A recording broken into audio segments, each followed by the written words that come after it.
Y mire, ponga atención en la siguiente información.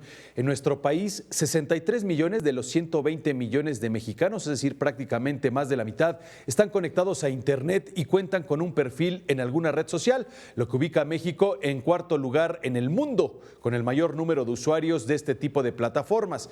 Sin embargo, esto no ha contribuido al desarrollo educativo de las personas, así lo afirmó Leobardo Hernández Audelo, maestro en ciencias computacionales por la UNAM.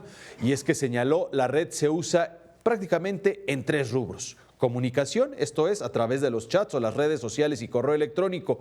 El segundo, en el consumo de contenidos en YouTube y pornografía, sí, lamentablemente. Ante este panorama, el académico recordó que el colocar datos personales en este tipo de sitios incrementa la posibilidad de sufrir un ataque por parte de cibercriminales.